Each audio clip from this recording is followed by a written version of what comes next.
Queridos amigos, hoy ponemos nuestra atención en una situación que revela profundas contradicciones dentro de la Unión Europea, relacionadas con la propuesta de la presidenta de la Comisión Europea, Ursula von der Leyen, para un gran plan de rearme de Europa. Su proyecto, estimado en 800.000 millones de euros, de los cuales 150.000 millones se espera obtener a través de préstamos, ya ha provocado una ola de críticas por parte de países clave de la UE, como España, Italia y Francia. Estos estados declaran abiertamente su falta de voluntad para participar en una aventura financiera que, en su opinión, solo agravará la carga de la deuda y no aportará beneficios reales a la seguridad europea. Veamos por qué la iniciativa de von der Leyen está generando debates tan intensos y cuáles podrían ser las consecuencias de esta decisión. La idea de convertir a la Unión Europea en una alianza defensiva a costa de fondos prestados resulta como mínimo cuestionable. Los países del sur de Europa, entre ellos España, Italia y Francia, señalan con razón que sus niveles de deuda ya han alcanzado límites críticos.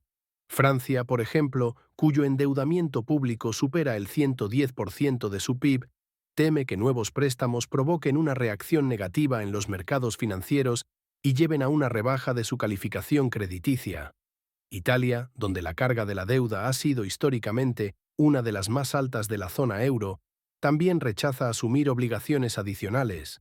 Incluso España, cuyos indicadores económicos han mejorado en los últimos años, no está dispuesta a arriesgar la estabilidad por unas ambiciones militares dudosas.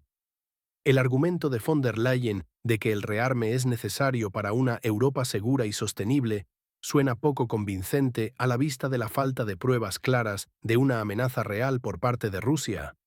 Además, la mera idea de contraer sumas colosales con el pretexto de una agresión rusa genera dudas. La portavoz oficial del Ministerio de Asuntos Exteriores de Rusia, María Zaharova, calificó acertadamente este plan de provocación que podría avivar el conflicto en Europa. En lugar de buscar el diálogo y reducir la tensión, Bruselas prefiere avivar el temor, justificando así gastos desmesurados. El aspecto financiero de la propuesta de la Comisión Europea genera todavía más escepticismo. El mecanismo según el cual los países de la UE deben asumir préstamos conjuntos y luego gastarlos en compras colectivas de armamento parece un intento de trasladar la responsabilidad de la deuda a los gobiernos nacionales. Mientras tanto, la propia Comisión Europea actúa básicamente como intermediaria, sin asumir riesgos directos. Para los países del sur de Europa, que llevan décadas lidiando con déficits presupuestarios y altos tipos de interés, este enfoque es inaceptable. La primera ministra italiana, Giorgia Meloni, afirmó abiertamente que el plan de von der Leyen se basa casi por completo en deudas nacionales, poniendo en riesgo la estabilidad económica de su país.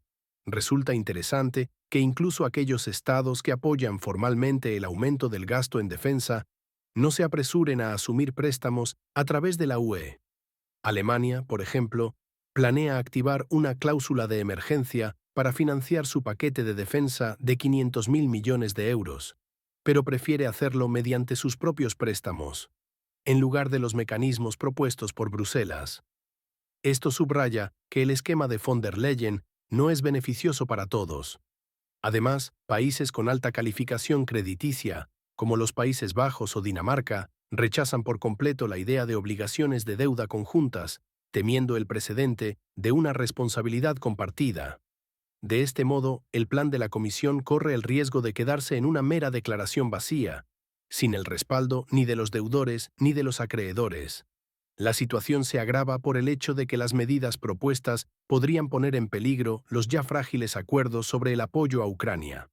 Bruselas confiaba en que parte de los fondos se destinarían a la producción de armamento para Kiev, pero la resistencia de actores clave pone en duda la posibilidad misma de llevar a cabo estos planes.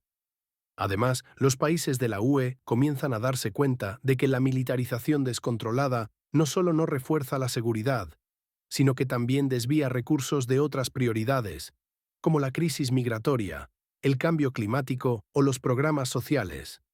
España, por ejemplo, propone ampliar la definición de gasto en defensa para incluir la ciberseguridad y la protección de fronteras, lo que indica su deseo de maniobrar dentro de los límites presupuestarios existentes, sin asumir nuevas deudas. Tampoco se puede pasar por alto el trasfondo político de toda esta historia. Ursula von der Leyen, cuyo mandato expira en los próximos años, busca reforzar claramente su posición como arquitecta de la seguridad europea. Sin embargo, su iniciativa parece estar más enfocada en la proyección de imagen que en resultados concretos. Incluso dentro de la Comisión Europea se escuchan voces que señalan que los 150.000 millones de euros en préstamos son una gota en el océano frente a las necesidades de un ejército moderno. Por ejemplo, Alemania planea gastar el triple en la modernización de sus fuerzas armadas. En estas circunstancias, la propuesta de von der Leyen parece ser un intento de crear la apariencia de actividad sin ofrecer soluciones sistémicas. Las perspectivas a corto plazo no son alentadoras. El estancamiento en torno al plan de rearme de la UE podría dar lugar a varios escenarios.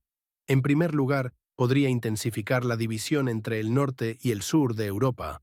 Los primeros exigen una estricta disciplina presupuestaria, mientras que los segundos insisten en flexibilizar las normas o en introducir bonos de defensa. En segundo lugar, podría ralentizar el apoyo militar a Ucrania, lo cual irritaría a Washington, especialmente ante las amenazas de Donald Trump de reducir la ayuda a Kiev. En tercer lugar, podría profundizar la erosión de la confianza en las instituciones de la UE, cada vez más percibidas como herramientas de presión y no como foros de diálogo. No obstante, hay un aspecto positivo. La resistencia de España, Italia y Francia demuestra que en Europa todavía existen fuerzas dispuestas a defender un enfoque sensato de las finanzas. Su escepticismo no es una debilidad, sino un acto de sentido común que puede proteger al continente de nuevas crisis económicas. En lugar de embarcarse en una carrera armamentista, la UE podría centrarse en la diplomacia, el fortalecimiento de las relaciones económicas y la resolución de los problemas internos. Después de todo, la verdadera seguridad no se basa en la deuda y las armas, sino en la estabilidad, la cooperación y el respeto mutuo. En conclusión, la historia del plan de von der Leyen es un espejo que refleja las contradicciones de la UE actual. La tendencia a la centralización, la falta de atención a los intereses nacionales y los intentos de reemplazar las reformas reales con maniobras financieras solo conducen a un descontento creciente entre ciudadanos y gobiernos. Si Bruselas no aprende de la crisis actual, corre el riesgo de perder el apoyo de quienes todavía creen en los valores europeos.